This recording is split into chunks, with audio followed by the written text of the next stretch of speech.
امت کے ایک متواتر مسلک کے خلاف اٹھ کے یہ کہیں کہ نہیں صاحب یہ 5 نہیں 3 ہے، میں نے ان 3 کی مخالفت اس طرح سے کی ہوئی ہے، اور کہا یہ رہا ہے کہ اس سے ایک فرقہ نیا پیدا کر دو، چنانچہ وہ فرقہ پیدا ہو گیا۔ وہ ایک چھوٹی سی مسجد لیے ہوئے کہیں اسلام آباد میں، وہ وہاں پتہ نہیں 5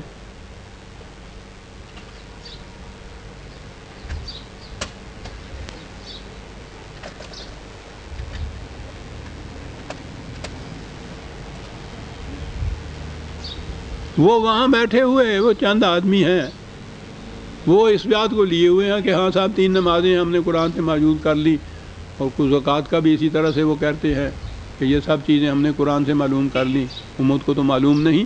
تو وہ چند آدمی ایک لے کے وہ 3 نمازیں پڑھنے والے جو ہیں وہاں وہ لین کو بیٹھ گئے، ایک الگ فرقہ بنا کے بیٹھ گئے۔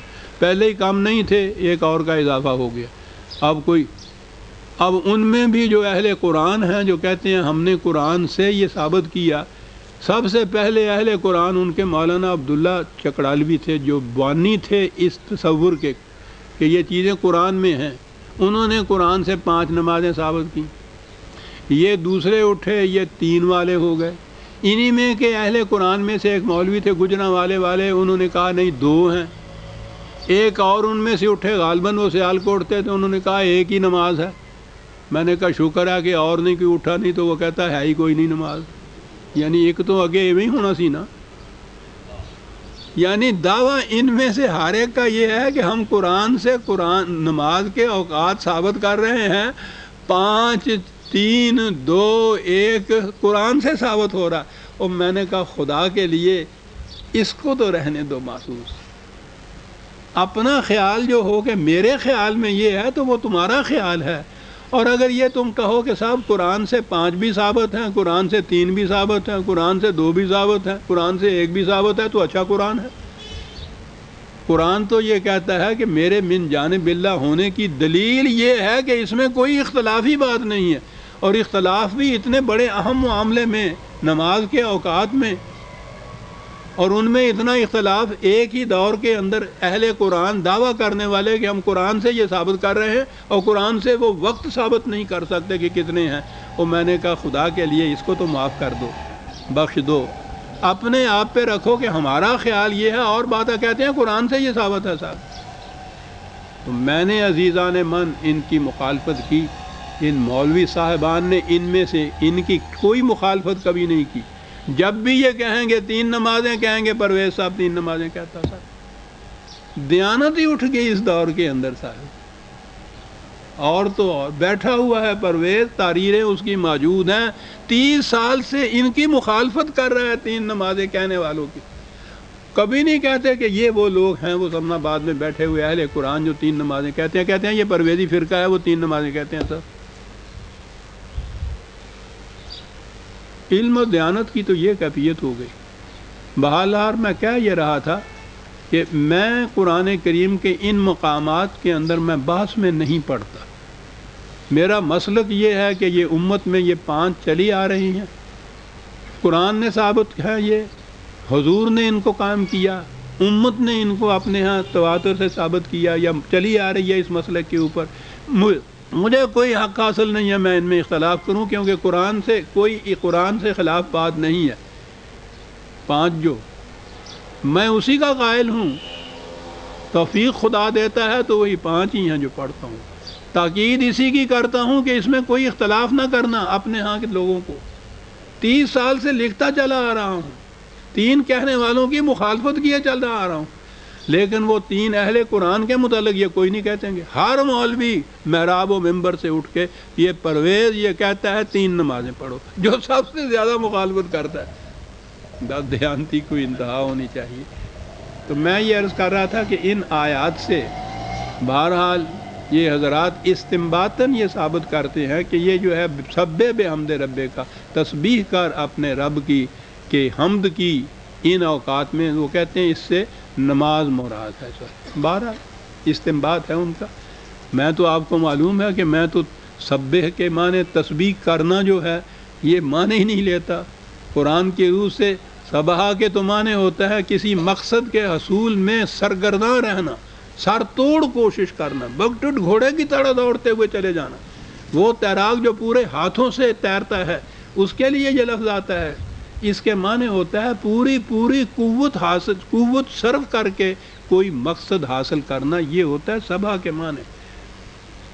تو میرے مفہوم کے اعتبار سے تو یہ ہے کہ خدا کے نظام ربوبیت کو وجہ حمد و ستائش بنانے کے لیے ہر وقت مصروف کار رہو، صبح شام رات کو.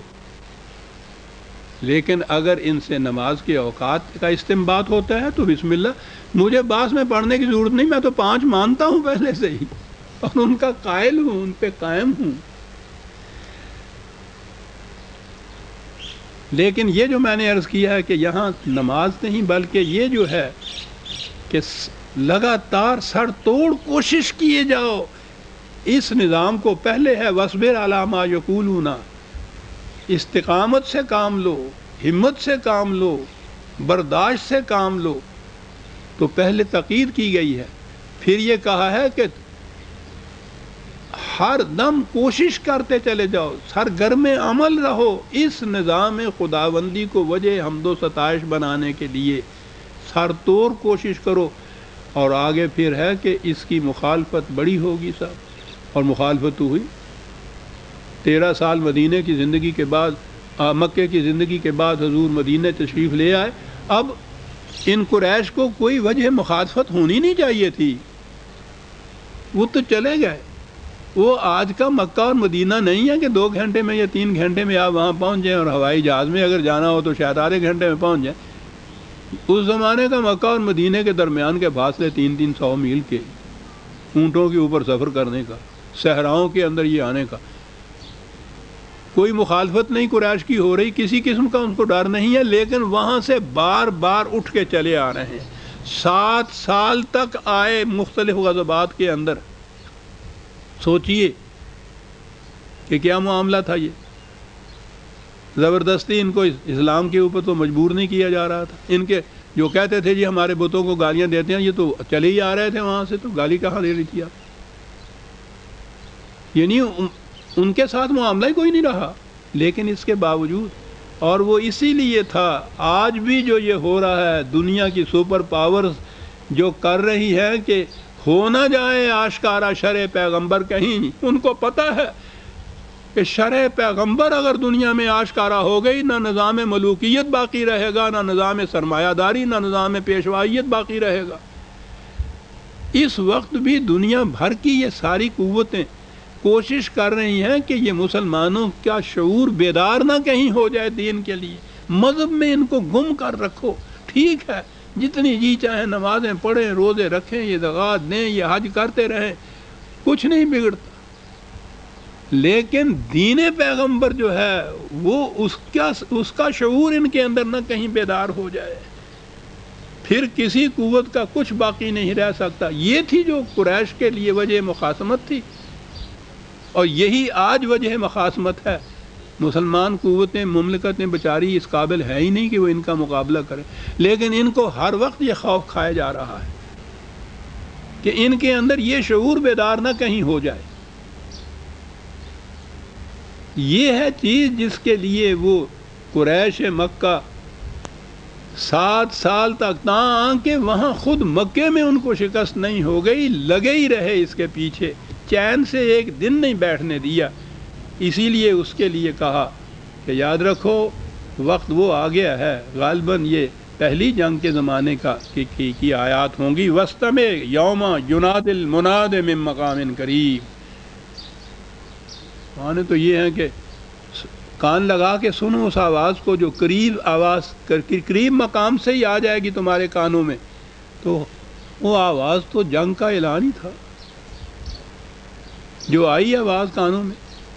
پہلی لڑائی بدر کے مقام کے اوپر آئی، تھوڑے سے فاصلے کے اوپر مکے کے. یہ تو باہر سے نکل کے مدینے سے انہوں نے تو وہاں جا کے مدافعت کر لی، ورنہ وہ تو بڑھ کے آ گئے ہوئے تھے. جنگ کی منادیاں، جنگ کی آوازیں تو کانوں کے اندر آ رہی تھیں. سنو، قریب کے مکان سے ہی اب یہ آوازیں آنی شروع ہو جائیں گی. یوم یسمعون الصیحۃ بالحق ذالک یوم الخروج. جس دن وہ چیخ و پکار جو ہوگی جنگ کے لیے وہ بڑے زور شور سے اٹھے گی، اور پھر وہ دن ہو